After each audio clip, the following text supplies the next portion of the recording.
এদিকে রাজ্যের আইন শৃঙ্খলা পরিস্থিতি নিয়ে বিস্ফোরক অধীর চৌধুরী। জোট আলোচনার মধ্যেই বিস্ফোরক প্রদেশ কংগ্রেস সভাপতি অধীর চৌধুরী।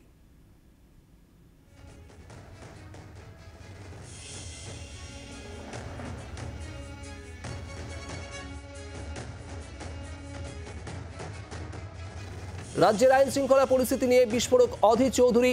রাষ্ট্রপতি শাসনের মতো উপযুক্ত পরিস্থিতি বাংলায়। সন্দেশখালীর ঘটনার পরেই তো প্রদেশ কংগ্রেস সভাপতির।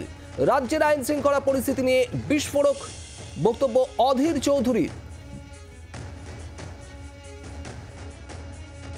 যেখানে বিচারপতিদেরকে থ্রেট করা হচ্ছে, বিচারপতিদের বিরুদ্ধে ওপেন টিভিতে যেখানটায় কটু মন্তব্য করা হচ্ছে, যেখানে বিচারপতিদের ভয় দেখানো হচ্ছে, বিচারপতিদের বিরুদ্ধে পোস্টার পড়ছে, ইডি হামলা হচ্ছে, আগামী দিনে বিচারপতিদের উপর না হামলা হয়, এই যেখানে অবস্থা ভারত পশ্চিমবঙ্গের আইন শৃঙ্খলার, সেখানে এটা fit case for imposing presidential rule. রাষ্ট্রপতি শাসন করার জন্য উপযুক্ত আইন শৃঙ্খলার অবনতি হয়েছে বাংলায়।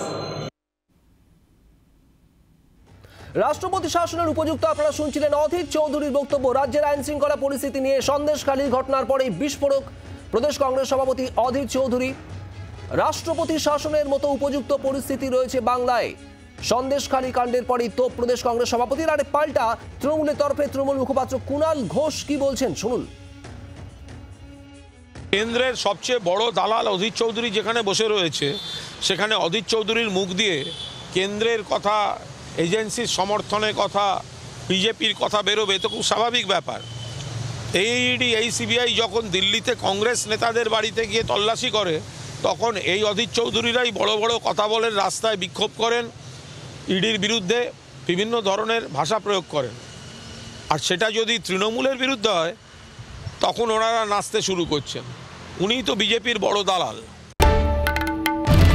বাংলার আওয়াজ, বাঙালির আবেগ, জি 24 ঘন্টা।